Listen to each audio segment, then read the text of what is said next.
As U.S. missile stockpiles dwindle rapidly from intense Hormuz operations, Trump makes frantic moves to urgently restock weapons. Trump races desperately for new strike capabilities after IRGC operations expose glaring gaps in America's firepower.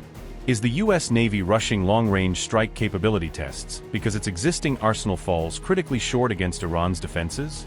Has JDAM-LR suddenly emerged as America's desperate last option, while sprinting to save face in the Hormuz showdown? Is Boeing aggressively pushing low-cost strike weapon fixes as U.S. naval forces struggle to match Iran's superior sea control? The U.S. Navy is quietly expanding its long-range strike capabilities during the current truce with Iran, quietly advancing a new weapon that could reshape maritime operations in contested waters. On April 22, the U.S. Navy announced that it had tested a new air-launched weapon, the JDAM-Long Range, or GBU-75, designed for long-range strike operations at sea.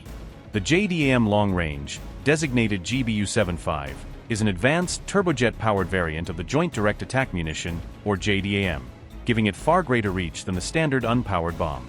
According to U.S. Naval Air Warfare Center officials, the new weapon is explicitly designed for maritime strike and sea mining missions, allowing aircraft to hit ships or SOD mines from a safe standoff distance. The key test flight was conducted on April 1st, when an FA-8 Super Hornet launched the GBU-75 from the Point Mugu Sea Range off the coast of California. In that trial, the weapon flew approximately 200 nautical miles in about 34 minutes and struck within a few meters of its intended target, validating both its guidance and propulsion performance. A follow-up test on April 3rd, as reported by Boeing, further confirmed the munition's ability to navigate complex flight profiles, including altitude changes and maneuvers, en route to its target. The JDAM-LR builds on the existing JDAM family, which relies on GPS guidance and typically functions as a gravity bomb, but adds deployable wings and a small turbojet engine to extend its range and maneuverability. This combination effectively turns the GBU-75 into a weapon that operates more like a low-cost, high-volume cruise missile in the maritime domain, rather than a traditional short-range bomb. Air-launched precision strike weapon, designed to hit targets at sea or along the coast. Developed by Boeing as a next-generation extension of the JDAM family, JDAM-LR range is reported at around 300 nautical miles in maximum profiles, far exceeding earlier JDAM variants. Features a turbojet engine for extended powered flight and sustained guidance. Includes deployable wings that provide lift, glide capability, and in-flight control. Uses GPS-guided precision navigation to maintain accuracy over long distances. Designed as a lower-cost alternative to traditional cruise missiles, enabling larger inventories and broader use.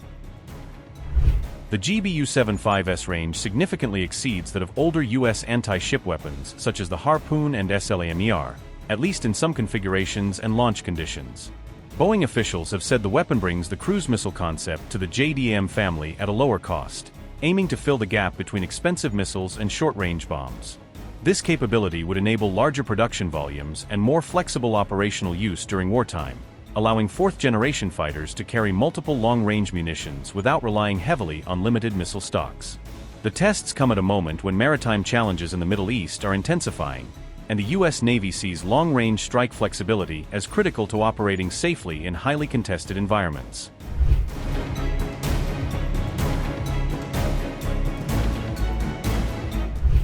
Tensions are once again rippling through the Strait of Hormuz, as the battle for control over one of the world's most vital maritime choke points takes a dramatic new turn. A senior Iranian official has revealed that Tehran has now received its first revenue from the tolls it imposed on ships transiting the strait.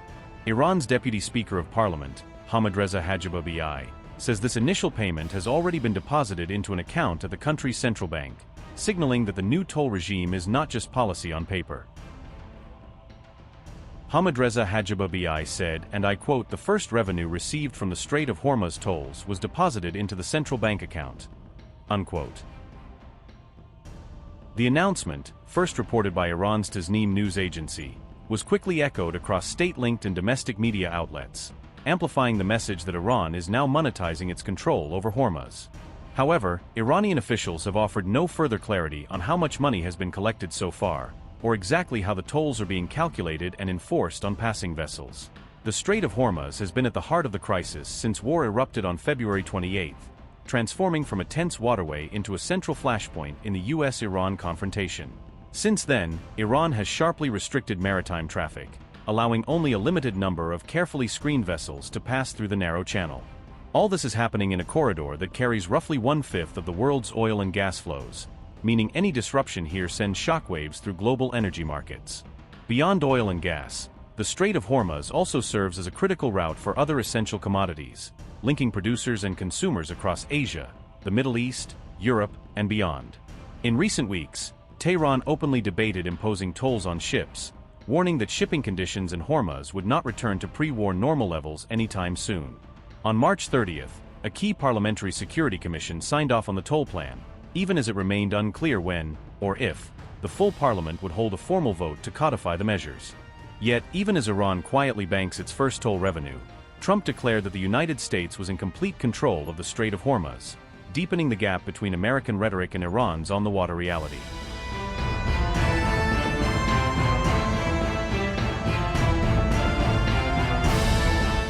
Despite the extension of the US-Iran truce, the maritime standoff between the two sides has intensified further, with American forces now seizing Iranian-linked tankers well beyond the Strait of Hormuz. On April 23, the US military seized a large crude carrier, MT Majestic, carrying Iranian crude in the Indian Ocean, marking one of the most significant intercepts of the Shadow Fleet campaign. US Attorney Jeanine Pirro stated that the seized ship, MT Majestic, carried approximately 1.9 million barrels of Iranian oil, reflecting the scale of Iran's maritime export network. Pirro also noted that the similarly seized tanker MT Tafani, taken earlier in the week, also carried roughly 1.9 million barrels of Iranian crude, underscoring a pattern of high-volume captures.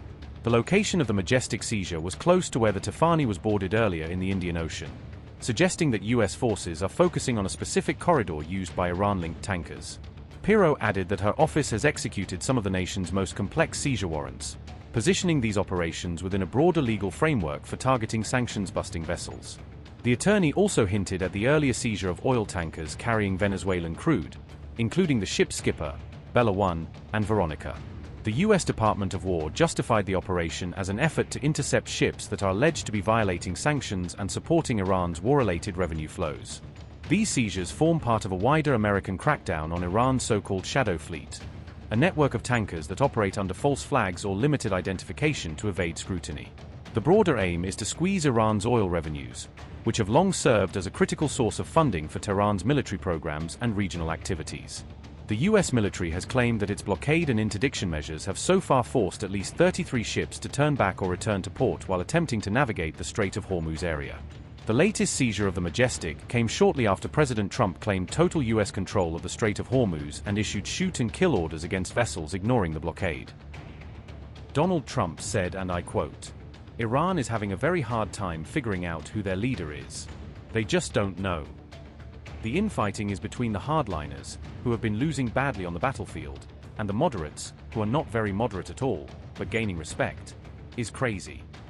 We have total control over the Strait of Hormuz. No ship can enter or leave without the approval of the United States Navy. It is sealed up tight, until such time as Iran is able to make a deal." Unquote.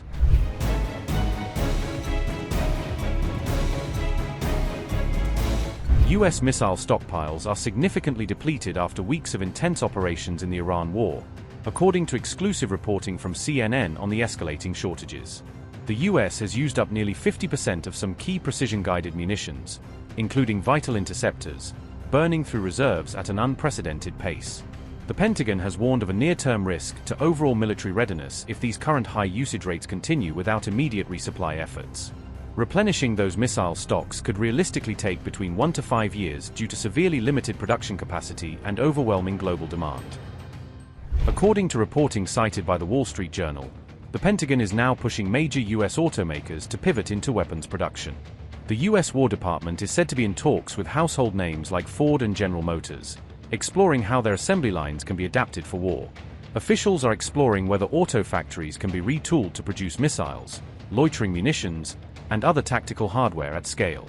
Analysts warn that the US is facing a worsening shortage of critical missiles such as THAAD interceptors, PRSM and ATACMS tactical missiles, and Tomahawk cruise missiles. By late March, Some reports estimated that the US had less than a month's worth of THAAD and PRSM missiles left at current rates of fire. A UK think tank went further, projecting that the US would effectively run out of THAAD interceptors by April 17th, and exhaust its PRSM and ATACMS stocks even earlier, by April 12th. By the end of March, reports suggested that the US had already fired roughly a quarter of its entire Tomahawk missile inventory in the Iran conflict.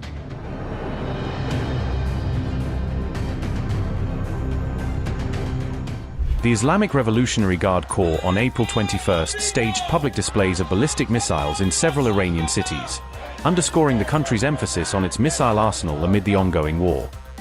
The parades took place in Tehran, Kerman, and Arak just hours before President Trump revealed that he was extending the truce, timing the events to coincide with a key diplomatic turn. Iran International reported on April 21st that the missile displays were held against the backdrop of a stalemate in indirect talks, framing them as a political statement as much as a military one. Videos shared by Iranian state media showed ballistic missiles being paraded through residential and urban areas, giving the impression that the hardware is deeply embedded in everyday life. Large crowds were seen waving Iranian flags and chanting anti-US and anti-Israel slogans, reflecting both state-organized mobilization and genuine public anger toward the Western powers.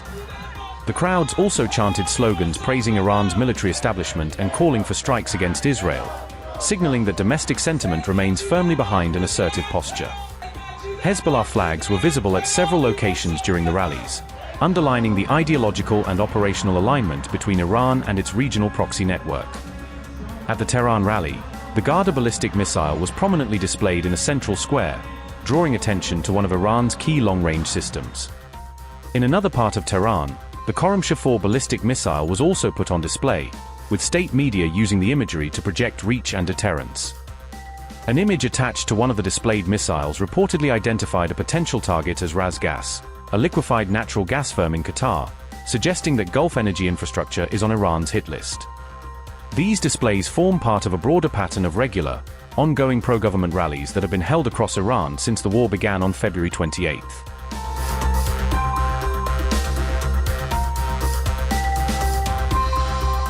Iran released a video on April 19 showing underground missile and drone launchers, signaling that its strategic weapons infrastructure remains active despite weeks of war.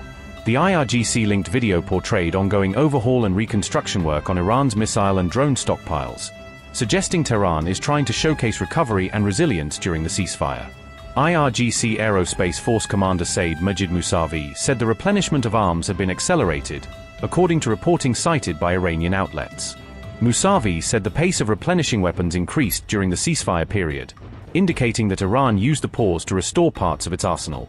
His remarks were reported by WANA and Press TV just ahead of the expected expiry of the ceasefire window. Saeed Majid Mousavi said, and I quote, "Iran's speed in updating and reloading missile and drone launchers have surpassed even its pre-war pace. We are aware that the enemy is incapable of creating such conditions for themselves during the ceasefire. Since the ceasefire began on April 11th, the United States has had to bring in ammunition from the other side of the world in a trickle. They have lost this phase of the war as well. They have lost the Strait, they have lost Lebanon, and they have lost the entire region." Unquote. Mousavi's claims came after US media reports argued that Iran still retained the ability to sustain its missile capability despite the conflict. The Wall Street Journal, citing US intelligence assessments, reported that Iran still has thousands of ballistic missiles in reserve. Those missiles could reportedly be pulled out of hiding or retrieved from underground sites,